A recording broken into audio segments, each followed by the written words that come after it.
Hello student, ये हमारा optics series का लेक्चर नंबर 12 है और उम्मीद है कि लेक्चर नंबर 1 से लेकर लेक्चर नंबर 11 तक को आपने देखा होगा, अपना नोट्स तैयार किया होगा, न्यूमेरिकल्स आप लगा रहे होंगे। ये लेक्चर नंबर 12 की शुरुआत हम एक न्यूमेरिकल से ही करने जा रहे हैं। देखो, लेंस मेकर फार्मूला हमने आपको बताया था 1/f that is equal to ANG-1 और ब्रैकेट में 1/R1 - 1/R2।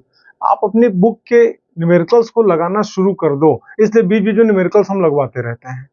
लेक्चर नंबर 12 की शुरुआत भी एक न्यूमेरिकल से हम करने जा रहे हैं। इस न्यूमेरिकल को आप लगाओगे और उसके बाद फिर हम आपको बताएंगे कि किसी भी लेंस के द्वारा प्रतिबिंब बनाने का नियम क्या है। ढंग से आप समझना। एक बार अगर आप समझ गए तो कोई भी लेंस कहीं भी आपको कोई दे देगा, वस्तु कहीं भी रखी होगी, आप इमेज बना के आप जरूर उसको दिखा दोगे।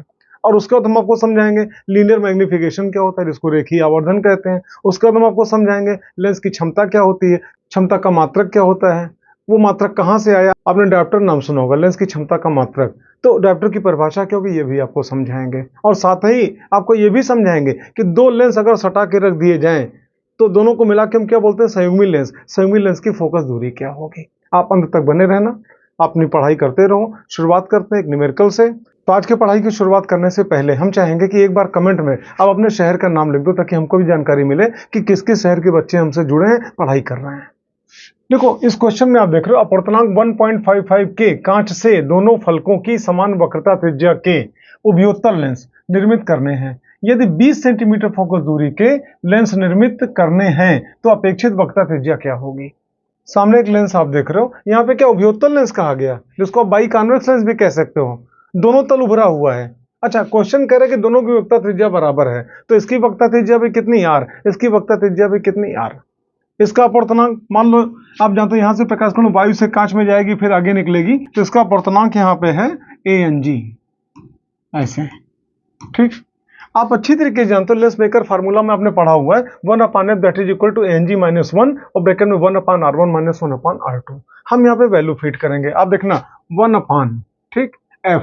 तो कितनी फोकस दूरी का बनाना है, 20 सेंटीमीटर फोकस दूरी का। और कौन सा लेंस, आप जानते हो उभयोत्तल लेंस। और आप अच्छी तरीके से जानते हो उत्तल लेंस की कोई भी वैरायटी हो उसकी फोकस दूरी हमेशा प्लस में होगी। तो यहाँ पे क्या लिखा जाएगा, +20। एक जानकारी फिर आपको दें, कहीं अगर यहाँ पे कॉन्केव लेंस होता तो माइनस सिंबल लगा के उसकी फोकल लेंथ लिखी जाती। इक्वल टू, अब ANG कितना है 1.55 -1 ब्रैकेट में 1/, ठीक। अब आप आगे देखना, दोनों की वक्रता त्रिज्या परिमाण में क्या बराबर है। तो यहां पर भी क्या लिखा गया R, यहां पर भी क्या लिखा गया R। आप में से कई लोग सोच रहे होंगे 1/R - 1/, अभी तो कैंसिल हो जाएगा, 0 हो जाएगा। ऐसा नहीं है, आप गलती मत करना। आप देखो, ये प्रथम अपवर्तक पृष्ठ है, ठीक। अगर आपसे कहीं गोला पूरा करो, इसका सेंटर राइट साइड में आएगा, तो ये जो R लिखा जाएगा प्लस सिंबल के साथ लिखा जाएगा। और इसकी जो वक्रता त्रिज्या है, गोला पूरा करोगे सेंटर इस पार आएगा, तो इसकी जो वक्रता त्रिज्या लिखी जाएगी वो माइनस सिंबल के साथ लिखी जाएगी। तो यहाँ पे आप जानते हो R1 है, तो R1 कितना +R और R2 कितना -R। अब आप आगे देखना, तो 1/20 इक्वल टू यहाँ पे 0.55 और यहाँ पे आप देखना +1/R और माइनस माइनस, ये भी क्या हो जाएगा प्लस, तो बराबर कितना आ जाएगा 2/R। ये हो गया, ठीक। अब हम R को इधर ले, R का तो मान हमको निकालना है, R आप इधर ले आओ, तो R that is equal to 2 × 0.55, ये हो गया। उसके बाद आप देखना ये 20 भी इधर चला जाएगा, यहाँ पे 20। जब इसको आप सॉल्व करोगे तो R that is equal to 22 cm, मतलब जो लेंस हमारा है उसकी वक्रता त्रिज्या कितनी होगी, 22 सेंटीमीटर। ये वक्रता त्रिज्या का परिमाण है। मतलब आप यूं कह सकते हो, प्रथम वक्रता त्रिज्या कितनी +22 सेंटीमीटर और द्वितीय वक्रता त्रिज्या कितनी -22 सेंटीमीटर। ये क्वेश्चन आपका लगा। अब हम शुरुआत करने जा रहे हैं लेंस द्वारा प्रतिबिंब बनाने का नियम। कोई भी लेंस है, चाहे उत्तल हो चाहे अवतल हो, वस्तु कहाँ पे रखा होगा, प्रतिबिंब कहाँ बनेगा, ठीक। तो पहले आप नियम समझो, और जब नियम समझ जाओगे तो आराम से आप उसके एप्लीकेशंस आप देखते रहोगे। नेक्स्ट हेडिंग है लेंस द्वारा प्रतिबिंब बनाने का नियम। काफी महत्वपूर्ण है, आप देखना। देखो, 4 नियम है। अगर चारों नियम आप समझ गए तो कोई भी लेंस रखा हो, कहीं भी वस्तु रखी हो, आप इमेज बना के दिखा दोगे। अच्छा, इमेज देखो 2 प्रकार का होता है, एक वास्तविक प्रतिबिंब रियल इमेज और दूसरा आभासी प्रतिबिंब जिसको वर्चुअल इमेज कहते हैं। देखो, वास्तव में प्रकाश किरण अगर जाए और काटें, प्रतिबिंब बनाए, तो क्या कहलाएगा? वास्तविक प्रतिबिंब कहलाएगा। और अगर आभासी किरणें आपस में काट के प्रतिबिंब बनाती हैं तो उसको आभासी प्रतिबिंब कहते हैं। ठीक, वास्तविक जो प्रतिबिंब बनेगा उसकी पूरी लाइन से दिखाएंगे और जो आभासी प्रतिबिंब बनेगा उसको डॉटेड लाइन से दिखाएंगे। तो पहले तो आप यहाँ पे देखना, देखो 4 नियम हैं। तो पहला नियम लेके चलते हैं। मुख्य अक्ष के समांतर जो भी प्रकाश किरणें आती हैं वो लेंस के द्वितीय मुख्य फोकस से गुजरती हैं अथवा गुजरती हुई प्रतीत होती हैं। एक जानकारी हम कई बार पहले के लेक्चर्स में दे चुके हैं, जो उत्तल लेंस है उसका प्रथम मुख्य फोकस बाईं तरफ होता है, देखो F1 F1 F1 F1, और द्वितीय मुख्य फोकस दाईं तरफ होता है F2 F2 F2 F2। और एक जानकारी और, दोनों तरफ का माध्यम अगर बराबर है तो दोनों फोकस दूरियां बराबर होंगी, मतलब जितने डिस्टेंस में यहाँ F1 होगा उतने डिस्टेंस पे F2 होगा। और यहाँ पे आप आओ अवतल लेंस में, इसका उल्टा होता है। अवतल लेंस का प्रथम मुख्य फोकस दाईं तरफ होता है और द्वितीय मुख्य फोकस बाईं तरफ होता है। आप देखो F2 F2 F2 F2 बाईं तरफ है और F1 F1 कहाँ? दाईं तरफ है। और यहाँ पर भी वही रूल, दोनों तरफ का माध्यम बराबर होगा तो दोनों फोकस दूरियां परिमाण में बराबर होंगी। जितनी दूरी पर इधर F2 होगा उतनी दूरी पर उधर F1 होगा। अब जो पहला नियम है, मुख्य अक्ष के समांतर जो भी प्रकाश किरण आएंगी अपवर्तन के पश्चात द्वितीय मुख्य फोकस से गुजरेंगी और अगर नहीं गुजर पाई तो गुजरती हुई प्रतीत होंगी। तो आप जरा देखना, ये मुख्य अक्ष है व्हाइट कलर से, तो मुख्य अक्ष के समांतर कोई प्रकाश किरण आई, मान लो यहां से लेके और ऐसे ये आई, मुख्य अक्ष के समांतर ऐसे ये आई। ठीक, तो अपवर्तन के पश्चात द्वितीय मुख्य फोकस से, आप जानते हो अपवर्तन के पश्चात उस पार जाएगी तो, और उस पार F2 भी बैठा हुआ है तो निश्चित रूप से अपवर्तन के पश्चात F2 से गुजरेगी। यहाँ पे आप देखो ये ऐसे, ये यहाँ आई, ठीक, और यहीं से ऐसे ये F2 से गुजरेगी, देखो ऐसे, ये ऐसे, ये F2 से गुजरेगी। ये प्रकाश किरण इधर गई और इधर ये निकल गई, ये ऐसे। अब यहाँ पे आप देखना अवतल लेंस में मुख्य अक्ष के समांतर प्रकाश किरणें आ रही हैं ऐसे, आप देखो ये आई। अपवर्तन के पश्चात जाएंगे तो उसी पार ना, लेकिन नियम क्या कहता है? F2 से गुजरे और ना गुजर पाए तो गुजरती हुई प्रतीत हो। तो आपको क्या लगता है F2 तो यहाँ पे है तो क्या वापस बुला लें? नहीं, आप जानते हो लेंस है, प्रकाश किरणें अपवर्तित होंगी, जाएंगे उसी पार। तो ठीक है, ऐसा गुजारो कि लगे कि F2 से निकलती हुई प्रतीत हो रही है। F2 यही तो है, यहां से डॉटेड लाइन पहले मिलाओ, देखो ये ऐसे।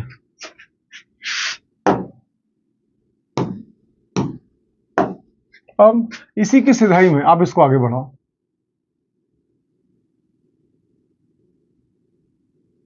ऐसे।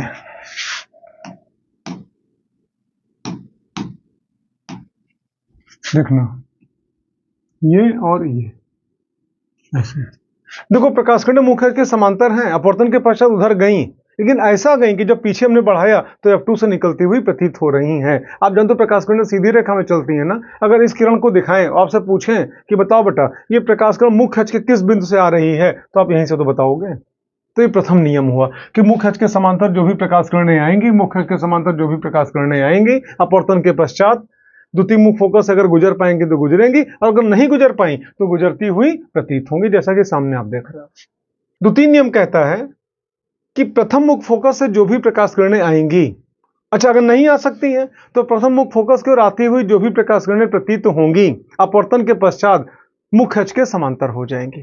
तो आप जानते हो प्रथम मुख्य फोकस यहाँ पे क्या बाईं तरफ है और यहाँ पे प्रथम मुख्य फोकस दाईं तरफ है। और एक प्रथा है लेंस पर चाहे दर्पण पर प्रकाश किरणों को हमेशा बाईं ओर से डालते हैं। तो आप जानते हो F1 से तो गुजार सकते हैं, लेकिन यहाँ F1 तो यहाँ पे है ना, तो F1 से गुजार नहीं सकते हैं, कोई बात नहीं, F1 की ओर आता वो प्रतीत तो करा सकते हैं। ठीक, आप देखना पहले तो F1 से जो भी प्रकाश किरणें गुजरेंगी हम दिखाते हैं आपको।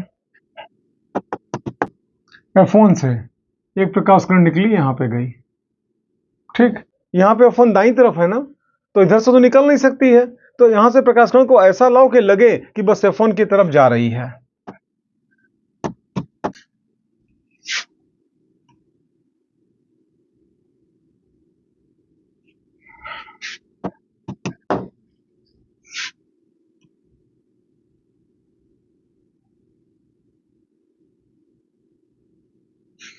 आप देखना ये प्रकाश किरण F1 से निकल के लेंस पे गई, F1 से यहाँ पे निकल नहीं सकती थी, तो यहाँ से प्रकाश किरण को ऐसा बुलाया कि बिल्कुल स्ट्रेट लाइन में अगर ये लेंस ना होता तो बिल्कुल F1 पे जाती, मतलब F1 की ओर आती हुई प्रतीत हो रही है। ठीक, तो नियम क्या कहता है कि ऐसी प्रकाश किरणें मुख्य अक्ष के समांतर हो जाएंगी, मतलब ये भी मुख्य अक्ष के समांतर हो जाएगी और ये भी मुख्य अक्ष के समांतर हो जाएगी। तो ये मुख्य अक्ष के समांतर और यहां पर भी ये मुख्य अक्ष के समांतर, ऐसे ये ठीक। अब तीसरा नियम क्या कहता है कि लेंस के प्रकाशिक केंद्र से जो भी प्रकाश किरण गुजरेगी अपने मार्ग से बिना विचलित हुए और बिल्कुल सीधी गुजर जाएगी। ठीक, तो आप देखना प्रकाशिक केंद्र कहाँ, इसी जगह पे तो होगा। तो चाहे ये लेंस हो चाहे ये लेंस हो, प्रकाशिक केंद्र से जो भी गुजरेगी बिना विचलित हुए बिल्कुल सीधी गुजर जाएगी। ठीक, तो आप देखना ये यहाँ पे और यहां से बिल्कुल स्ट्रेट ऐसे, ये कहीं विचलित नहीं हुई। लेकिन एक जानकारी आपको दे, मोटे लेंस के लिए नहीं, पतले लेंस के लिए। उसी प्रकार यहाँ पे आप देखना प्रकाशिक केंद्र यही तो है, लाओ, और प्रकाशिक केंद्र से जो गुजरी बिल्कुल सीधी ऐसे ये गुजर गई, ऐसे।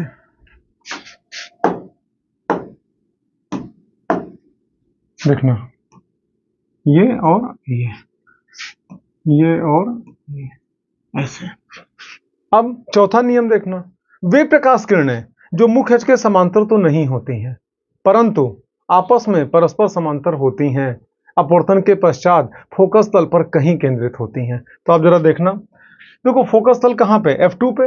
हम किसी तल की कल्पना कर लें, एक ऐसा तल जो मुख्य अक्ष के ठीक अभिलंबित हो, ठीक कहाँ पे, F2 पर हो, तो उसको हम फोकस तल कहेंगे। F2 पर एक तल की कल्पना कर लो, उसी को हम क्या बोलेंगे, फोकस तल बोलेंगे। तो यहां से कुछ प्रकाश किरणों को लाते हैं और वे प्रकाश किरणें, ध्यान रखना, मुख्य अक्ष के समांतर तो नहीं है लेकिन आपस में समांतर हैं। हम दिखाते हैं आपको, एक प्रकाश किरण बिल्कुल सीधी ऐसे आ रही,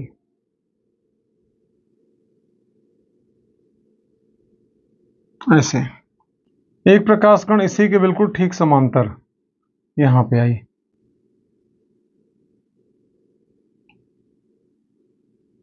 ऐसे।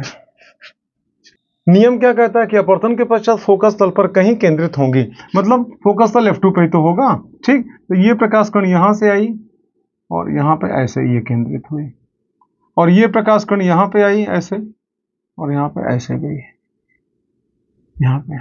आप सामने देख रहे हो ये तीनों प्रकाश किरणें हैं, मुख्य अक्ष के समांतर नहीं है लेकिन आपस में समांतर हैं।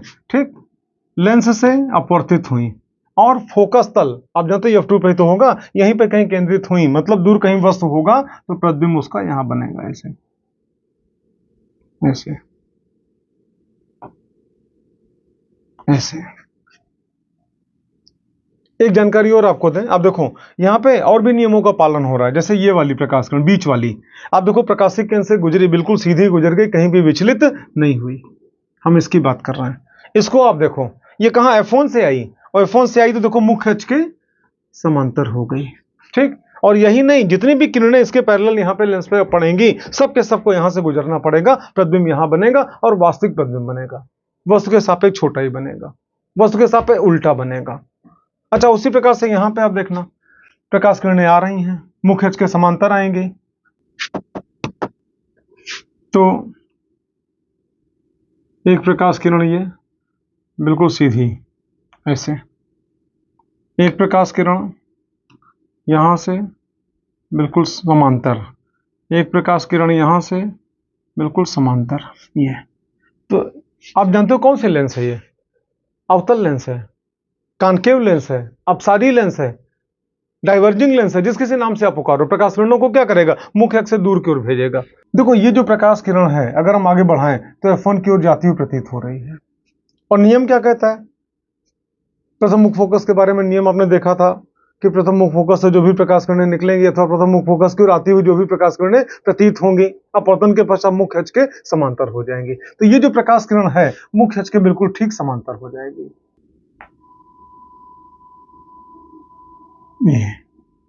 अच्छा, अगर आपसे कहें खाली इस प्रकाश किरण को दिखाएं और आपसे पूछें तो आप प्रकाश किरण कहां से आ रही होगी, तो आप तो यही तो नियम लगाओगे ना कि प्रकाश किरणें आपका बिल्कुल सीधी रेखा में चलती हैं, तो ये प्रकाश किरण बिल्कुल यहीं से ऐसे आ रही होगी, ऐसे देखना, ऐसे। अच्छा, आप आगे देखना, ये प्रकाश किरण देखो यहां से आई, इधर निकल गई, क्यों, क्योंकि प्रकाश किरण किधर की ओर, आप देखो F1, आप सीधे आगे बढ़ाओ, देखो F1 की ओर आती हुई प्रतीत हो रही है ना यहाँ पे ऐसे, ये तो नियम क्या कहता है, देखो ये प्रकाश किरण है, F1 की ओर आती हुई प्रतीत हो रही थी, लेकिन लेंस से अपवर्तित होकर मुख्य अक्ष के समांतर हो गई। अगर आपसे पूछें कि बताओ भैया अपवर्तित जो प्रकाश किरण है बताओ कहां से आ रही होगी, तो आप बताओगे सर बिल्कुल स्ट्रेट ऐसे आ रही होगी।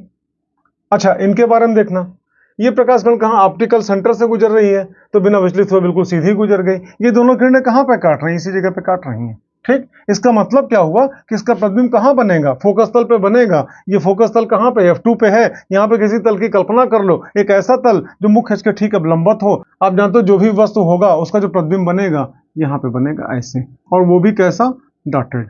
ये अच्छा, अब इनके बारे में देखो, इनके बारे में कोई नियम नहीं, लेकिन हाँ इतना जरूर है, ये दोनों किरणें जहां पे काटी, अब इनके समांतर जितने भी किरणें होंगी, हर किरणें यहीं से निकलती हुई प्रतीत होंगी। यहां से ऐसे प्रकाश किरण गुजारो, यहां पे ऐसे लाओ, तो अपवर्तन के पश्चात जानते हो बिल्कुल सीधी ऐसे ये गुजर जाएगी, ऐसे।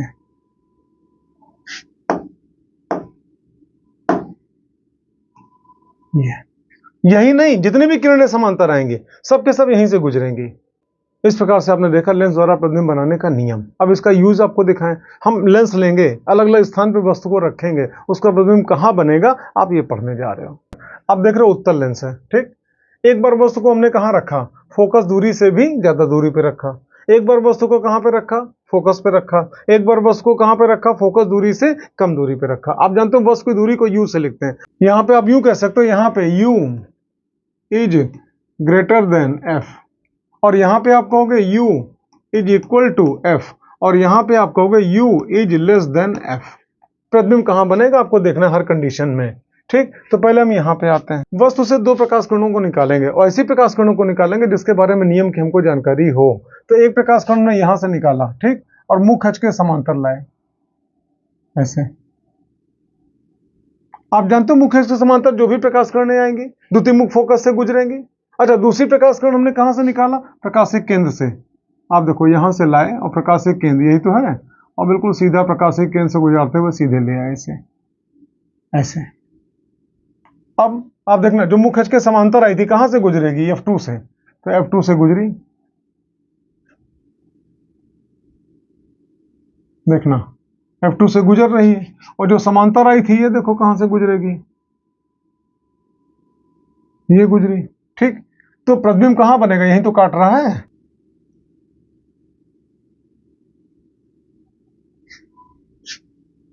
इस वस्तु का प्रतिबिंब इसी जगह बनेगा ऐसे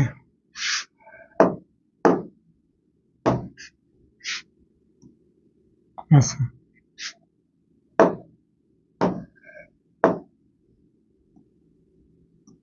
ये आप देख रहे हो वस्तु से दो किरणें निकली, एक मुख्य के समांतर निकली जो F2 से गुजरी, और दूसरा प्रकाशिक केंद्र से गुजरी जो बिल्कुल बिना विचलित से बिल्कुल सीधी निकल गई। दोनों किरणों ने यहाँ पे काटा, प्रतिबिंब यहाँ बना, जो प्रतिबिंब बना वस्तु के सापेक्ष उल्टा बना, थोड़ा बड़ा बना और वास्तविक बना। क्यों, क्योंकि वास्तव में प्रकाश किरणें काट रही हैं। अब यहाँ पे देखते हैं, आप देख रहे हो फोकस पे वस्तु रखी है, इमेज कहाँ बनेगा, चलो बना के देखते हैं। यहां से एक प्रकाश किरण बिल्कुल सीधी गुजारेंगे ये, और दूसरी प्रकाश किरण को प्रकाशिक केंद्र से गुजारेंगे ऐसे। अब जो सीधी गुजरी वो कहां से गुजरेगी, फोकस से गुजरेगी, इसको फोकस से गुजारो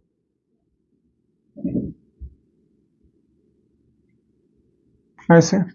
आपको क्या दिख रहा है, आगे बढ़ाएं तो क्या कहीं काटेगी, नहीं, समांतर है दोनों किरणें। पीछे बढ़ाएं तो क्या कहीं काटेगी, नहीं, समांतर है दोनों किरणें। आप यूं कह सकते हो कि अब प्रतिबिंब कहां बनेगा, अनंत पर बनेगा। मतलब ये किरण यहां गई, ये किरण इधर गई, ये इधर से सीधे निकल गई, ये दोनों प्रकाश किरणें परस्पर समांतर हैं, प्रतिबिंब कहां बनेगा, अनंत पर बनेगा। और बनना भी चाहिए, फोकस पर रखी वस्तु का प्रतिबिंब कहां बनता है, अनंत पे बनता है। कौन से फोकस, प्रथम मुख फोकस। अब आप यहां पे हो, वस्तु कहां पे रखा है, फोकस दूरी से भी कम दूरी पे रखा है। चलो देखते हैं प्रतिबिंब कहां बनेगा। यहां पर भी दो किरण निकालेंगे, एक मुख्य अक्ष के समांतर निकालेंगे, दूसरा प्रकाशिक केंद्र से गुजारेंगे। एक मुख्य अक्ष के समांतर गुजरी और दूसरा प्रकाशिक केंद्र से गुजरी। आप देखो प्रकाशिक केंद्र वाली बिना विचलित हुए बिल्कुल सीधी गुजर गई, और जो मुख्य अक्ष के समांतर गुजरी वो कहां से, फोकस से गुजरेगी। इनको फोकस से गुजारो,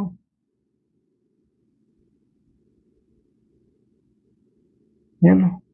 आपको क्या लगता है आगे बढ़ाएं तो काटेगा? बिल्कुल नहीं, लगातार फैल रही है, नहीं काटेंगे, कोई बात नहीं, आप पीछे बढ़ाओ। तो जब इसको हमने पीछे बढ़ाया, बिल्कुल उसी सीधे में यहां कहीं आया,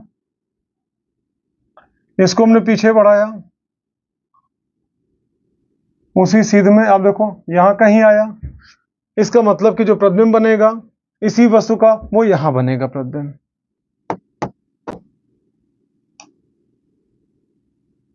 ऐसे।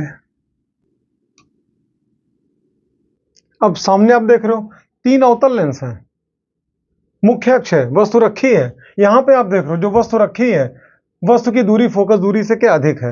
यहां पे वस्तु कहां, फोकस पे रखा हुआ है, और यहां पे वस्तु कहां रखा है, फोकस और लेंस के बीच में रखा हुआ है। मतलब आप यूं कह सकते हो यहां पे u is greater than f, यहां पे u is equal to f, और यहां पे फिर u is less than f।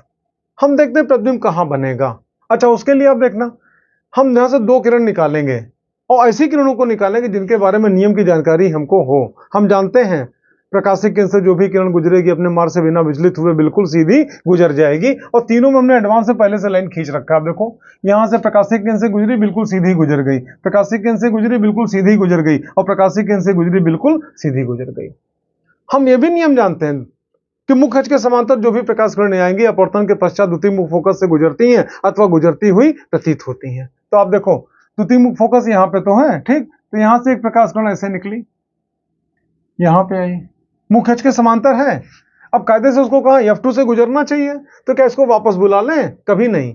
आप जानते हो दर्पण नहीं है, लेंस है, प्रकाश किरणें जाएंगी उसी प्रकार, ठीक है, भेजो, लेकिन ऐसा भेजो कि लगे कि यहां से निकलती हुई प्रतीत हो रही है। तो आपको दिखाएं, जैसे यहां पे आप देखना, ये यहां से प्रकाश किरण ऐसे, ये ऐसे, और फिर बिल्कुल सीधी ऐसे गुजर जाएगी, ऐसे। आप यूं कह सकते हो यहां से प्रकाश किरण ये निकली और प्रकाश किरण इधर गई, ठीक। जब आपसे पूछेंगे कि देखो ये अपवर्तित किरण है, कहां से आ रही है, आप देखोगे प्रकाश तो सीधी रेखा में चलता है, स्केल उठाओगे और बिल्कुल सीधे यहां पे बताओगे कि सर देखिए F2 से निकल के जा रही है। क्यों? मुख्य अक्ष के समांतर है। फिर आप आगे देखो तो दोनों किरणें कहां पे काट रही हैं, यहीं तो काट रही हैं, और जहां पे काटेंगे इमेज कहां बनेगा, यहीं तो बनेगा। तो आप यूं कह सकते हो कि यहां पे प्रतिबिंब बना, ठीक। अच्छा, क्या किरणें वास्तव में काट रही हैं? नहीं, आभास हो रहा है, इसलिए यहां पे जो प्रतिबिंब बनेगा वो आभासी प्रतिबिंब बनेगा, ऐसे, ये।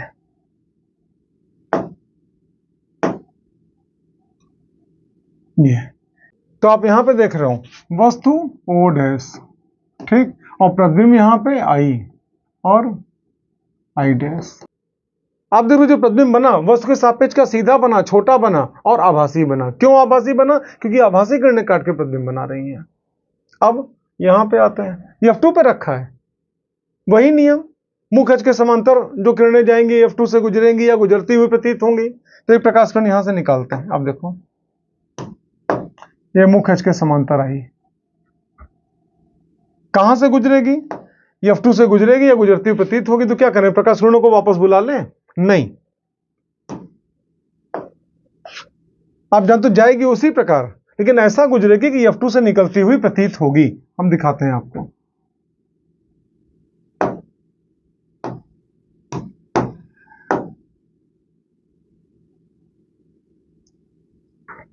ऐसे। ये प्रकाश किरण यहां से निकली, निकल के इधर जाएगी, ऐसा लगेगा जब पीछे बढ़ाओगे तो F2 से निकल के आ रही है। और दूसरी प्रकाश किरण आप देख रहे हो बिल्कुल सीधी बिना विचलित हुए गुजर गई। क्यों? प्रकाशिक केंद्र से गुजर रही है। तो ऐसी कंडीशन में इस वस्तु का प्रतिबिंब कहां बनेगा? यहां पे। और कैसा बनेगा? डॉटेड बनेगा। आप देखो ये ऐसे। आप यूं कह सकते हो वस्तु यहां पे O डैश और प्रतिबिंब यहां पे I डैश। वस्तु के सापेक्ष क्या सीधा बना, छोटा बना और आभासी बना।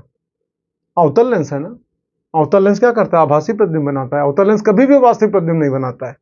अच्छा, एक क्वेश्चन आपसे पूछें, एक बात बताओ, जब फोकस पे वस्तु रखी है तो प्रतिबिंब अनंत पे क्यों नहीं बना? प्रतिबिंब यहां क्यों बन गया? इसका आंसर कमेंट करके आप बताओ। वीडियो पास करो, पहले इसका आंसर आप लिख के हमको बताओ।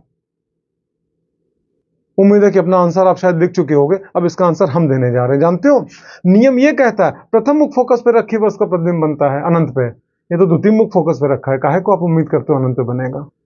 अच्छा, इसके बाद आप देखना, अब प्रकाश किरणें यहां पे रखी हैं, तो जब यहां पे रखी हैं फिर वही नियम, मुख एच के समांतर जो किरण आएगी,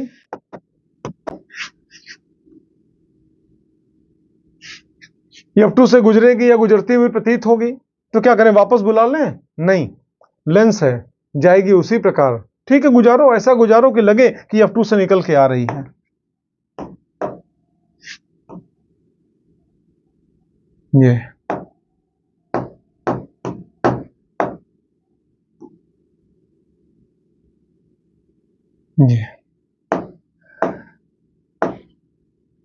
ये प्रकाश किरण यहां से निकली ऐसे, और ये इधर निकल गई, और दूसरी वाली प्रकाशिक केंद्र वाली बिना विचलित हुए सीधी गुजर गई। तो आगे बढ़ाए तो क्या काटेगी? कभी नहीं।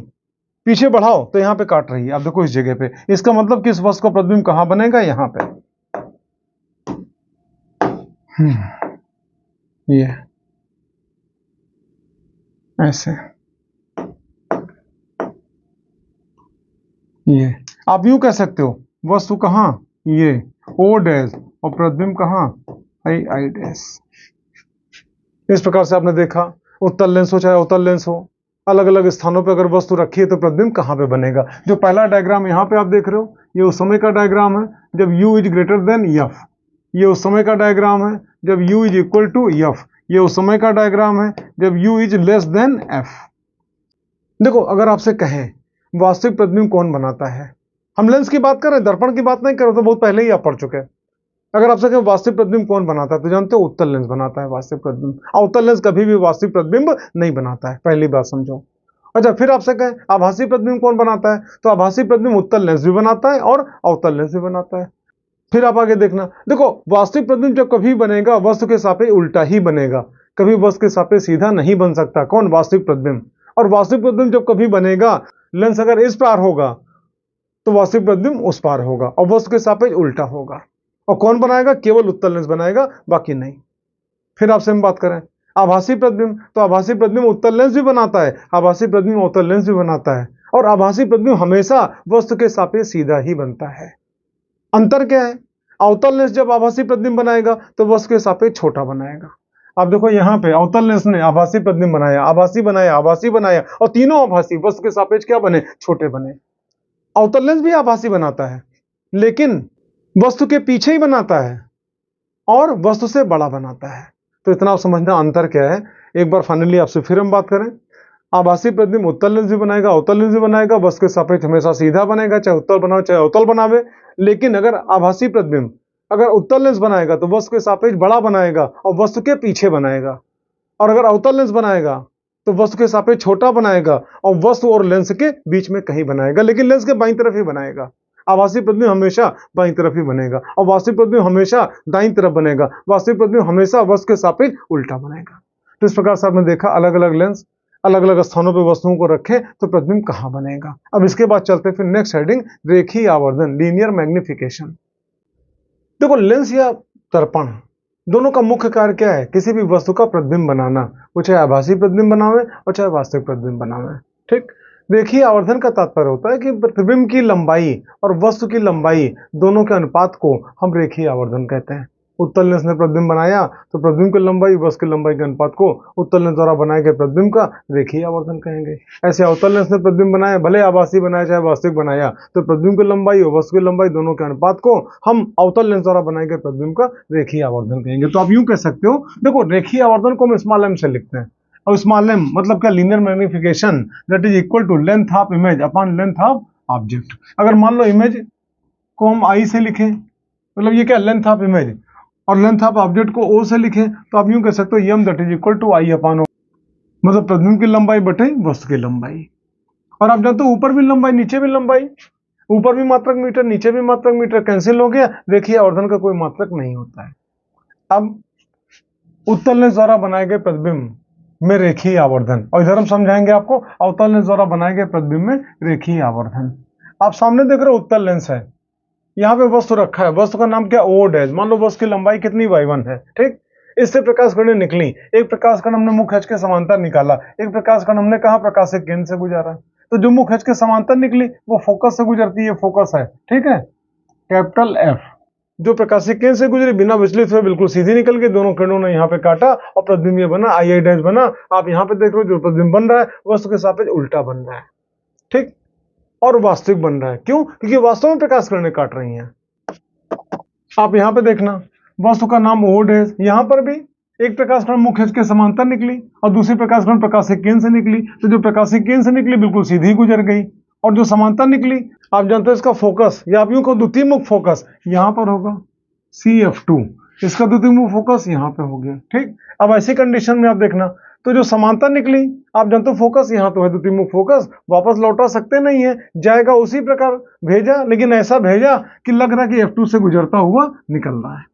अच्छा, जो प्रकाशिक केंद्र से गुजरा बिना विचलित हुए निकल गया, दोनों ने यहाँ पे काटा, प्रतिबिंब बना, प्रतिबिंब का नाम क्या, आई डैश है। जो प्रतिबिंब बना वस्तु के सापेक्ष छोटा बना, वस्तु के सापेक्ष सीधा बना और आभासी बना। हम यहाँ पर भी रेखीय आवर्धन निकालेंगे और यहाँ पर भी रेखीय आवर्धन निकालेंगे।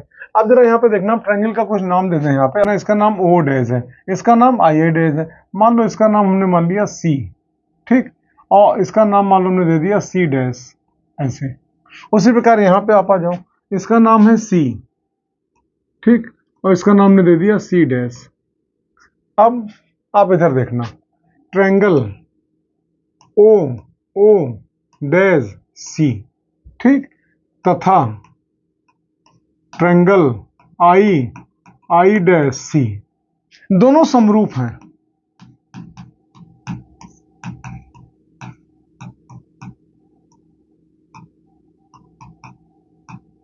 अतः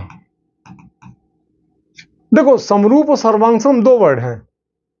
सर्वांगसम का तात्पर्य क्या होता है, सर्व अंग सम, सब कुछ बराबर, और समरूप का तात्पर्य क्या होता है, डिजाइन केवल सेम है, साइज सेम नहीं है। आप यहाँ पे देखना, O डैश C ये ट्रायंगल हो गया, I डैश C ये दोनों समरूप हैं, हमने सर्वांगसम नहीं कहा है। तो अगर समरूप हैं तो लंब और आधार में जो अनुपात यहाँ पे होगा, लंब और आधार में वही अनुपात यहाँ पर होगा। तो यहाँ पे लंब और आधार में अनुपात अगर देखा जाए तो लंब का नाम क्या, O डैश,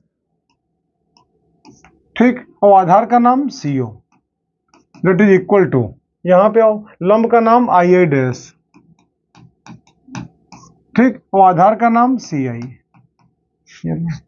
अच्छा, उसी प्रकार से यहां पे आते हैं, आप देखना, ट्रायंगल, जो ट्रायंगल यहां पे देखा आपने O डैश C, वही ट्रायंगल वहां पर भी देखो। जो ट्रायंगल यहां पे आपने देखा I डैश C, वही ट्रायंगल आप यहां पर भी देखो। तो जैसे यहां पे समरूप है वैसे वहां पर भी समरूप होंगे। आप देखना, बड़े त्रिभुज के अंदर तो छोटा त्रिभुज बना हुआ है, तो आप यहां पर भी कह सकते हो कि त्रिभुज O डैश C तथा त्रिभुज I डैश C दोनों समरूप हैं।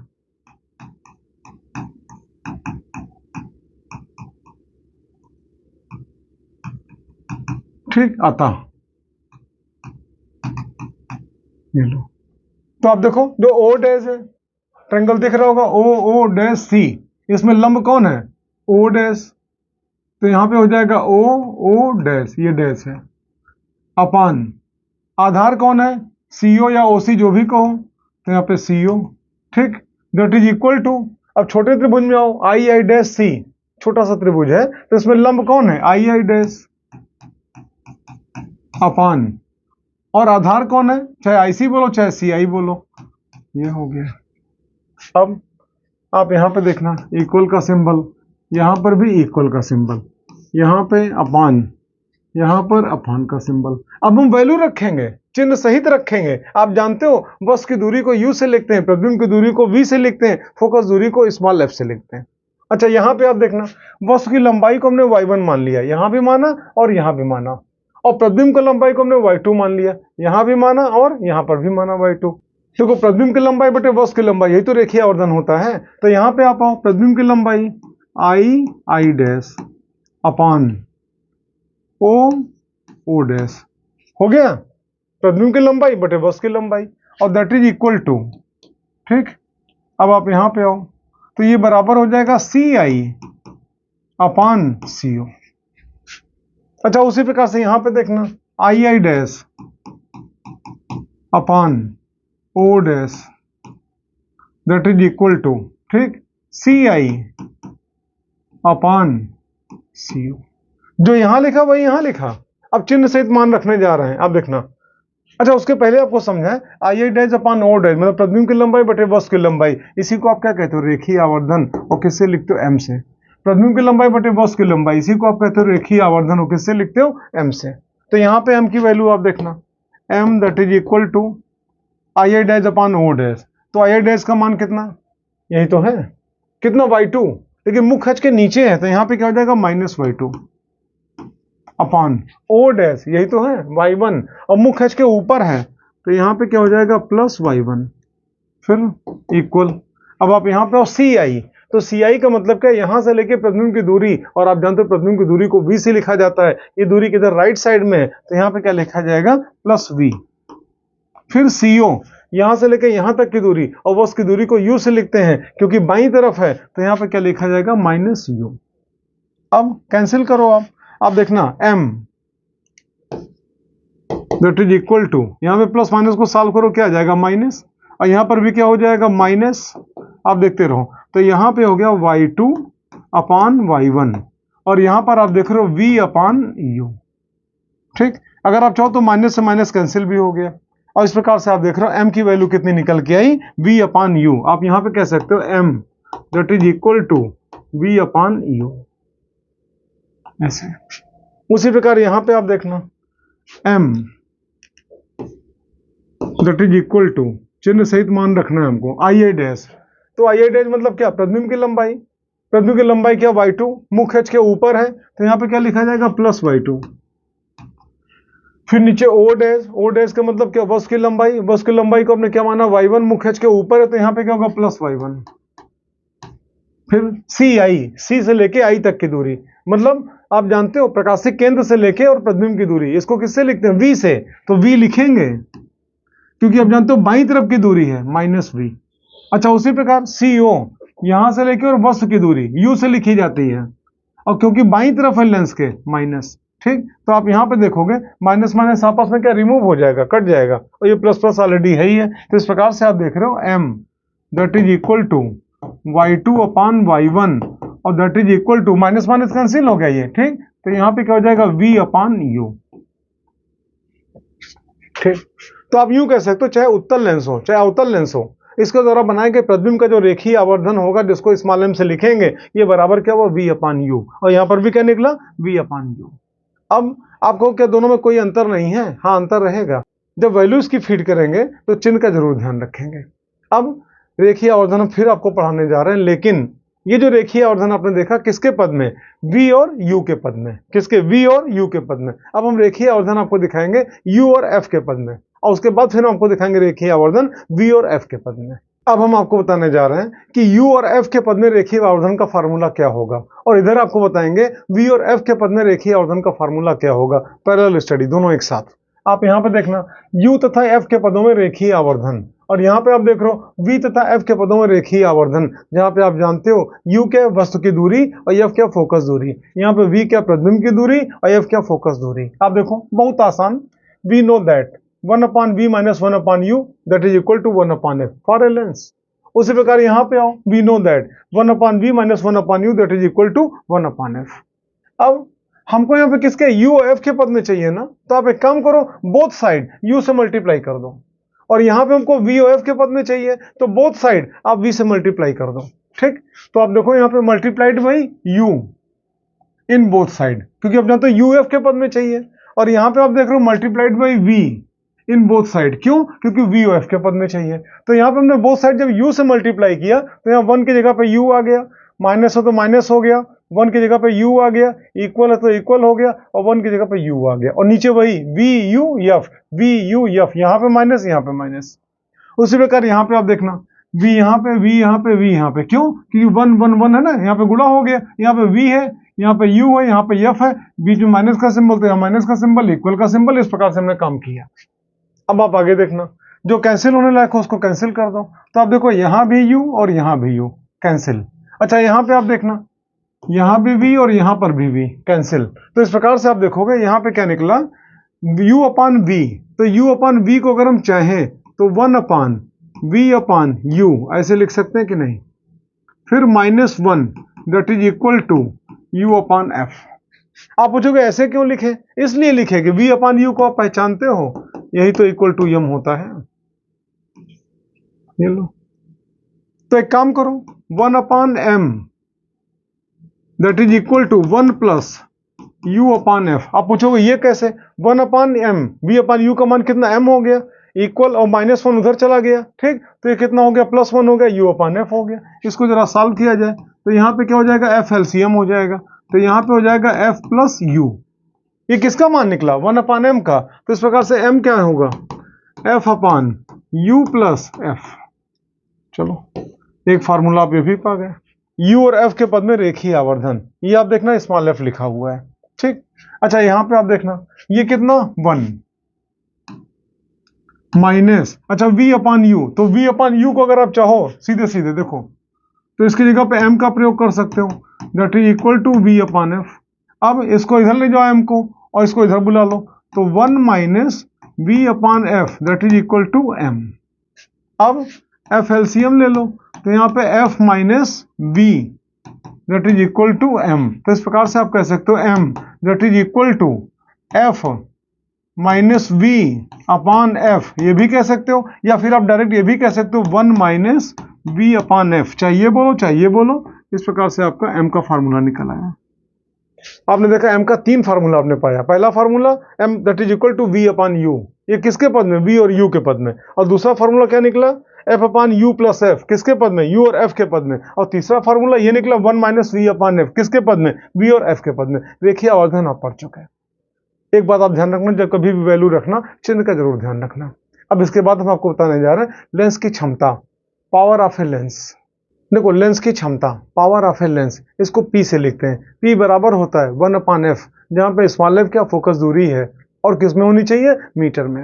ये कहां से फार्मूला निकला, हम उसके ओरिजिन पे चलते हैं। लेंस की क्षमता की परिभाषा होती है कि मुख्य अक्ष के समांतर तथा मुख्य अक्ष से 1 मीटर की दूरी पर स्थित प्रकाश किरणें लेंस से अपवर्तित होकर अपने मार्ग से जितना कोण विचलित होती हैं, उस कोण को हम क्या कहते हैं, लेंस की क्षमता, पावर ऑफ ए लेंस।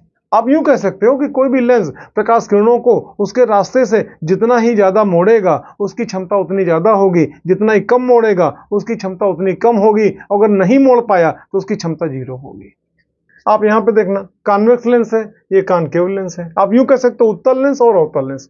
आप जानते हो उत्तल लेंस का द्वितीयमुख फोकस कहाँ पे होता है, दाईं तरफ, और अवतल लेंस का द्वितीयमुख फोकस कहाँ पे होता है, बाईं तरफ होता है, ठीक। तो ऐसी कंडीशन में मान लो कोई प्रकाश किरण है और मुख्य अक्ष के समांतर यहां से आ रही है, ऐसे ये आई। उसी प्रकार यहां पे आओ, कोई प्रकाश किरण है, मुख्य अक्ष के समांतर आ रही है, ऐसे आई। अब आप जानते हो अपवर्तन के पश्चात द्वितीयमुख फोकस से गुजरेगी, अगर ना गुजर पाए तो गुजरती हुई प्रतीत होगी। तो ये यहां से निकली, आप जानते हो द्वितीयमुख फोकस दाईं तरफ है, यहां से ऐसे गुजर चुकी, ऐसे ये जाएगी। अच्छा, इनके बारे में बात किया जाए, क्या प्रकाश किरणों को वापस बुला ले, नहीं, जाएंगे उसी प्रकार, ठीक है। भेजो, ऐसा भेजो कि F2 से निकलती हुई प्रतीत हो, तो यहां से निकल के ऐसे ही है, ये किरण ऐसे ही जा रही है, ऐसे। अब यहां से प्रकाश किरण निकली ये, और यहां से प्रकाश किरण ऐसे निकल गई। यहां पे आओ, यहां से प्रकाश किरण ये ऐसे निकली और यहां से ऐसे निकल गई। आप ये देखना कि जो प्रकाश किरण है यहाँ पे अपने मार्ग से कितना विचलित हुई। तो उसके लिए आप देखो, अगर रास्ते में लेंस ना पड़ता तो प्रकाश किरण बिल्कुल इसी रास्ते पे तो जा रहा था। उसी प्रकार यहाँ पे आओ, ये प्रकाश किरण इधर गई ना, अगर आपसे पूछें कि बताओ कहाँ से निकल रही होगी, तो आप यही तो बताओगे कि सर ये किरण यहाँ से निकल के जा रही है। तो ध्यान से सुनना, अगर ये लेंस रास्ते में ना पड़ता तो जो प्रकाश किरण जा रही थी इसका रास्ता यही तो होता, ऐसे, ठीक। तो आप देखना, इस लेंस ने यानी उत्तल लेंस ने प्रकाश किरण को उसके रास्ते से इतना कोण मोड़ा, मान लो इस एंगल को हम यहाँ पे डेल्टा लिख दें। उसी प्रकार यहाँ पे अवतल लेंस ने प्रकाश किरण को उसके मार्ग से इतना कोण मोड़ा, इसको डेल्टा लिख दें। अच्छा, एक बात और समझना, ये मस्ट है यहाँ पे कि ये दूरी 1 मीटर होना मस्ट है। ये यहां पर ये डिस्टेंस कितनी, 1 मीटर, ये होना मस्ट है। आप पूछोगे क्यों, इसकी परिभाषा में है कि मुख्य अक्ष के समांतर तथा मुख्य अक्ष से 1 मीटर की अवलंबित दूरी पर स्थित प्रकाश किरण जब लेंस से अपवर्तित होती है तो अपने मार्ग से जितना कोण विचलित होती है उस कोण को आप क्या बोलते हो, लेंस की क्षमता।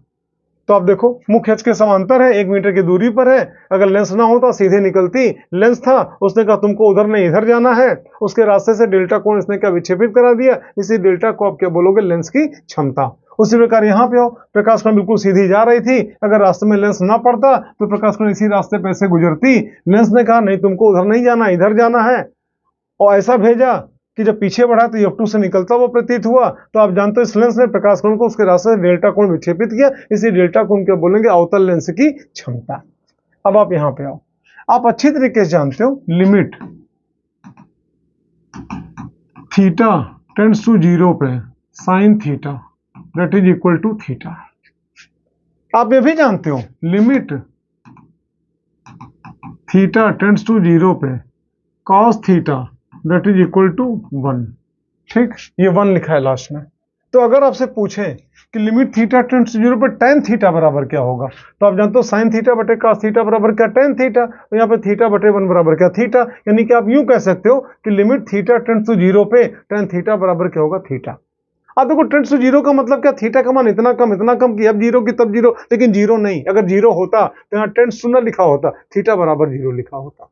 तो आप यूं कह सकते हो जो थीटा है वही तो क्षमता है, थीटा का मान चाहिए। तो थीटा के अतिलतम मानों के लिए आप जानते हो, यहां पे आप देखना लिमिट, यहां पे एंगल क्योंकि डेल्टा है तो आप यूं कह सकते हो लिमिट डेल्टा टेंड्स टू 0 पे डेल्टा बराबर tan delta that is equal to लंब बटे आधार।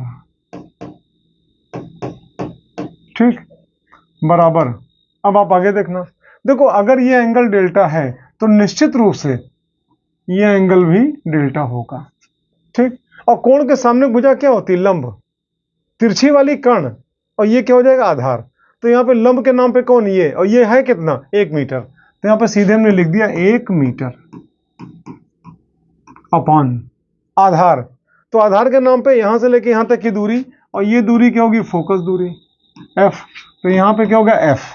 अच्छा, आप अच्छी तरीके से जानते हो ये कोण है, कोण विमाहीन होता है। ठीक, इसका मात्रक भी अलग से नहीं होगा, वो तो पूरक मात्रक इसको रेडियन से व्यक्त करते हैं कोण को। फिलहाल अभी आप यहाँ पे देखना, आप सुनो, आप जानते हो ऊपर अगर मीटर है, ठीक, और क्योंकि कोण विमाहीन होता है तो विमाहीन बनाने के लिए जो मात्रक ऊपर इस्तेमाल होगा वही मात्रक नीचे भी इस्तेमाल होगा। एफ बी किस में होगा, इन मीटर, ऐसे। तो ऐसी कंडीशन में आप कह सकते हो delta that is equal to 1 upon f, लेकिन ध्यान रहे एफ किस में, इन मीटर। और इसी डेल्टा को आप क्या कहते हो, लेंस की क्षमता, और किससे लिखते हो, पी से। उसी प्रकार आप यहां पे आ जाओ, ये जो डेल्टा है यही लेंस की क्षमता है, P बराबर डेल्टा। और डेल्टा के अतिलतम मानों के लिए आप जानते हो लिमिट डेल्टा टेंड्स टू 0 पे डेल्टा बराबर क्या, टेन डेल्टा, या टेन डेल्टा बराबर क्या, डेल्टा। तो आप यहां पे देखना लिमिट डेल्टा टेंड्स टू 0 पे डेल्टा बराबर टेन डेल्टा, और ये बराबर क्या हो जाएगा, लंब बटे आधार। ठीक, तो डेल्टा बराबर यहां पे हो लंब, आप जानते हो ये एंगल कितना है, डेल्टा, तो निश्चित रूप से ये एंगल कितना होगा, डेल्टा। और कोण के सामने गुजर लंब होती है ये कितना, 1 मीटर। तो यहां पे कितना हो गया, 1 मीटर, और बटे आधार, आधार के नाम पे यहां से लेके यहां तक की दूरी, तो ये दूरी क्या कहलाएगी, फोकस दूरी, जिसको स्मॉल एफ से लिखते हैं। तो ये एफ हो गया। फिर यहाँ पे ये विमाहीन होता है तो इधर भी सब विमाहीन होना चाहिए, तो ऊपर अगर मीटर है तो नीचे भी इसको मीटर में लिखें।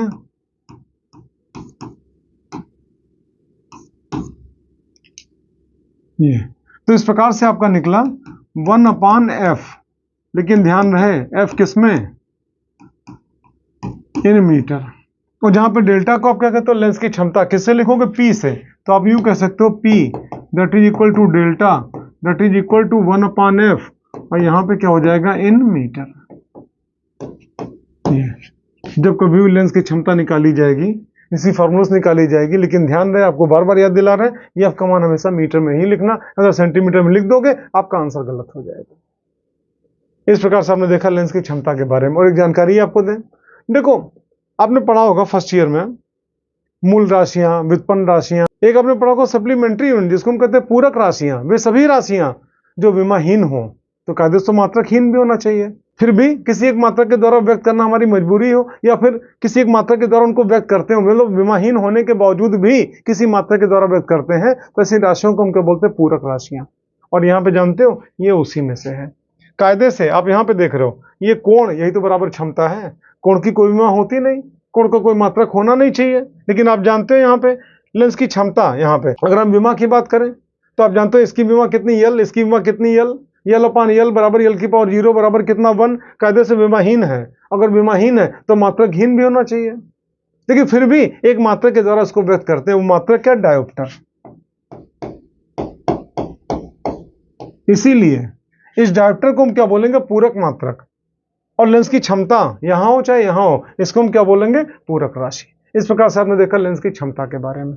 अब आगे आप देखना, हम संयुग्मी लेंस की फोकस दूरी निकालने जा रहे हैं। आप पूछोगे संयुग्मी लेंस का तात्पर्य क्या? हम दो लेंस लेंगे, दोनों समान प्रकार का भी हो सकता है, दोनों अलग अलग भी हो सकता है, दोनों को आपस में समायोजित करेंगे, जोड़ेंगे, और उनकी मिलीजुली फोकस दूरी क्या निकलेगी, हम ये निकालने जा रहे हैं। तो नेक्स्ट हेडिंग है फिर संयुग्मी लेंस की फोकस दूरी, जिसमें एक उत्तल लेंस होगा, दूसरा भी उत्तल भी हो सकता है, अवतल कुछ भी हो सकता है, ठीक है। दोनों को आपस में जोड़ दिया गया। पहले की फोकस दूरी अगर f1 है, दूसरे की फोकस दूरी अगर f2 है, तो दोनों की मिलीजुली फोकस दूरी क्या होगी, आप ये पढ़ने जा रहे हो। तो चलते हैं अगली हेडिंग पे। नेक्स्ट हेडिंग है संयुग्मी लेंस की फोकस दूरी। देखो हम दो या दो से अधिक लेंसों को आपस में समायोजित करके एक नई फोकस दूरी के लेंस को तैयार कर सकते हैं, और इस समायोजन को हम बोलते हैं संयुग्मी लेंस। संयुग्मी लेंस में दोनों लेंस उत्तल भी हो सकता है, दोनों लेंस अवतल भी हो सकता है, एक उत्तल और दूसरा अवतल भी हो सकता है। समझाने के लिए हमने दो उत्तल लेंस लिया। एक उत्तल लेंस है ब्लू कलर से आप देख रहे हो, जिसकी फोकस दूरी f1 है, और दूसरा उत्तल लेंस आप यहाँ पे ग्रीन कलर से आप देख रहे हो, जिसकी फोकस दूरी कितनी f2 है। हमने जानबूझ के कलर चेंज किया और जानबूझ के हमने साइज भी चेंज किया। ये मत समझना कि बिल्कुल सेम होना चाहिए, दोनों डिफर कर रहे हैं, दोनों अलग अलग पदार्थों के भी बने हो सकते हैं। इससे हमसे मतलब नहीं कि दोनों एक पदार्थ के अलग अलग पदार्थों के फोकस दूरियां दोनों की अलग अलग हैं, और दोनों को हमने परस्पर सटा के और निकट रखा हुआ है। दोनों को हमने इस प्रकार से रखा कि दोनों का मुख्य अक्ष एक ही है। आप यहाँ पे देखना, एक हमने बिंदु वस्तु लिया, इससे सभी दिशाओं में किरणें निकलेंगी। उसमें से एक किरण हमने यहां से निकाला, मान लो इस किरण का नाम यहाँ पे आप मान लो OA, ऐसे। अब जो पहला लेंस है अभिसारी लेंस है, उत्तल लेंस है, ठीक। ये प्रकाश किरणों को क्या करेगा? मुख्य अक्ष की ओर मोड़ा। तो इसने प्रकाश किरणों को मुख्य अक्ष की ओर मोड़ा, और ये इसका नाम हो गया B, ठीक।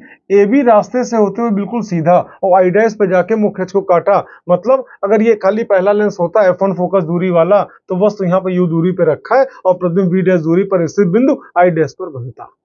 लेकिन जैसे किरण यहाँ पहुंची, हम B की बात कर रहे हैं, तुरंत दूसरा लेंस मिल गया। अब दूसरा लेंस कहेगा हम भी हैं, कहाँ जा रहे हो? उससे कहेगा ये अभिसारी है ना, ये प्रकाश किरणों से कहेगा वहां मत जाओ और मुड़ो, किधर? मुख्य अक्ष की ओर। एक जानकारी और आपको दें, अगर यहाँ पे अवतल लेंस लगा होता तो प्रकाश किरणों को मुख्य अक्ष से दूर की ओर भेजता, तब प्रकाश किरणें I डैश पे नहीं बल्कि और आगे कहीं जाके आपका प्रतिबिंब बनाती। डायग्राम में आप देख रहे हो, ये f2 हमारा उत्तल लेंस है, अभिसारी लेंस है। ये प्रकाश किरणों से कहेगा वहां मत जाओ, प्रकाश किरणों को क्या करेगा? मुख्य अक्ष की ओर मोड़ेगा, और जिसका परिणाम क्या होगा कि वही प्रकाश किरणें जो आपका AB से होते हुए सीधे I डैश पे जा रही थी और इसका प्रतिबिंब यहाँ बना रही थी, किसके कारण? f1 के कारण।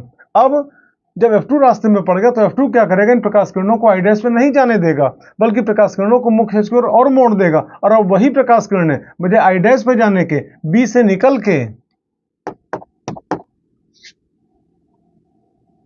और ऐसे यहां पे कहीं आई और मान लो प्रतिबिंब बनाई, और इसका नाम मान लो I, ऐसे, और जिसकी यहां से लेके यहां तक की दूरी B।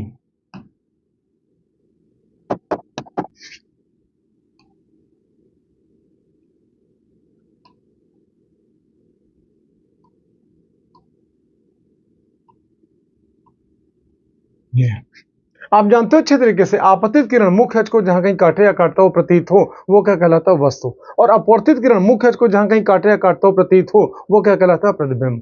पहले लेंस के लिए आपतित किरण का नाम क्या? OA। और आप देख रहे हो O पे काट रही है, मतलब पहले लेंस के लिए वस्तु कहां पे? O पे। और पहले लेंस के लिए आप देखो AB सीधे आगे बढ़ाओ वहां पे जा रही है, तो ये क्या अपवर्तित किरण है। तो पहले लेंस के लिए आई डैश क्या है, प्रतिबिंब, जो कितनी दूरी बन रहा है, वी डैश दूरी पे। अब दूसरे लेंस की बात करें जो ग्रीन कलर का है, जिसकी फोकस दूरी कितनी f2 है। अगर आपसे पूछे इस पे आपतित किरण का नाम क्या है, तो आपतित किरण का नाम क्या है, AB। देखो तिरछा ऐसे जा रहा है। आप बताओ पीछे बढ़ाएं तो क्या मुख इसको काटेगा, कभी नहीं। आगे बढ़ाए तो वहां पे क्या काट रहा है। इसका मतलब क्या हुआ कि दूसरे लेंस के लिए आई डैश वस्तु का कार्य करेगा। कैसा वस्तु, आभासी वस्तु। और दूसरे लेंस के लिए आई प्रतिबिंब का कार्य करेगा। कैसा प्रतिबिंब, वास्तविक प्रतिबिंब। कितनी दूरी बनेगा, v दूरी पर। अब आगे समझाने के लिए हम डायग्राम को थोड़ा छोटा करते हैं, स्पेस बनाते हैं, फिर आगे बढ़ते हैं।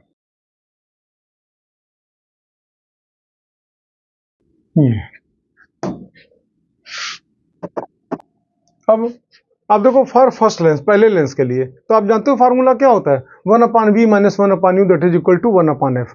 तो पहले लेंस के लिए जिसकी फोकस दूरी f1 है, जो ब्लू कलर का है, उसके लिए प्रतिबिंब कौन है, आई डैश। कितनी दूरी पे, v डैश दूरी पे। और पहले लेंस के लिए वस्तु कौन है, o। कितनी दूरी पे, u दूरी पे। तो यहां पर लिखा जाएगा 1/v dash minus 1/u that is equal to 1/f1। और ये आपका इक्वेशन नंबर फर्स्ट हो गया। अब सेकंड लेंस की बात करें। सेकंड लेंस के लिए जो ग्रीन कलर का आपको दिख रहा है, उसके लिए वस्तु कौन है, आई डैश, दाईं तरफ, आभासी है, ठीक। और प्रतिबिंब कौन है, आई। कितनी दूरी पे, v दूरी पे। तो इसके लिए अगर आप लिखोगे तो 1/v माइनस 1/v डैश और that is equal to 1/f2। ये इक्वेशन नंबर सेकंड हो गया, ठीक। अब आप एक काम करो, equation first plus equation second, दोनों इक्वेशन को आप ऐड कर दो।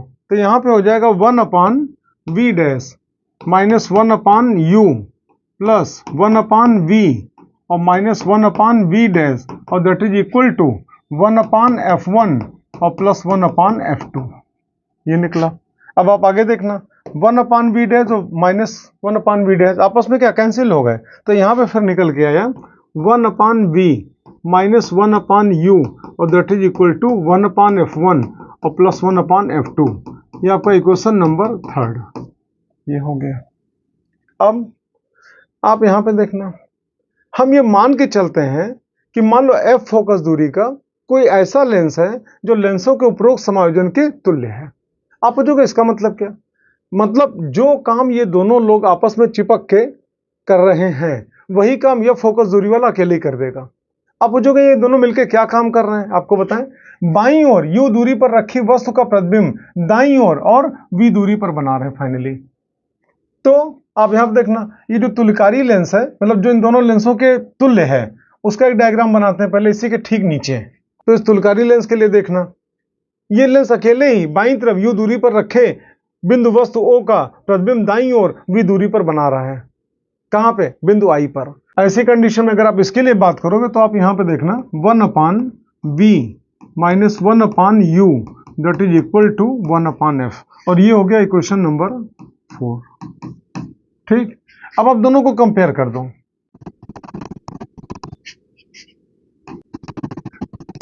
ठीक। दोनों को ध्यान से देखना, यहाँ लेफ्ट हैंड साइड में क्या लिखा है, 1/v माइनस 1/u, और यहाँ पर भी क्या लिखा है, 1/v माइनस 1/u। दोनों का LHS बराबर है, तो निश्चित रूप से RHS बराबर होगा। मतलब 1/f that is equal to 1/f1 और प्लस 1/f2। ये आपने देखा। और आप जानते हो 1/f that is equal to p। अभी इसी लेक्चर में आपने पहले पढ़ा है लेंस की क्षमता। तो अगर आप चाहो तो यहां पे ये भी लिख सकते हो p that is equal to p1 plus p2। ऐसे इस प्रकार से अगर मान लो 3 लेंस लगे हों तो क्या हो जाएगा 1/f3, 4 लगे हों 1/f4, ऐड करते चले जाओ। या यहाँ पे क्षमता पे अगर आप आओ, अगर 3 लेंस लगे तो p that is equal to p1 plus p2 plus p3। लेकिन एक बात का ध्यान रखना, जब कभी आप इसमें वैल्यू रखना तो उत्तल लेंस की फोकस दूरी प्लस सिंबल के साथ और उत्तल लेंस की फोकस दूरी माइनस सिंबल के साथ। ये लेक्चर था हमारा 12 और इसी के बाद लेक्चर 13 पे फिर मिलते हैं कुछ न्यूमेरिकल के साथ और इसी ऑप्टिक सीरीज को आगे बढ़ाएंगे। अगर आप इसी तरह सीरीज की पूरी पढ़ाई चाहते हो, सीरीज के रूप में चाहते हो, तो और कौन कौन सी सीरीज चाहिए ये हमको कमेंट करके बताना और इस चैनल के लिंक को आप शेयर जरूर करना। That's all, best of luck. मिलते हैं नेक्स्ट लेक्चर नंबर 13 पे।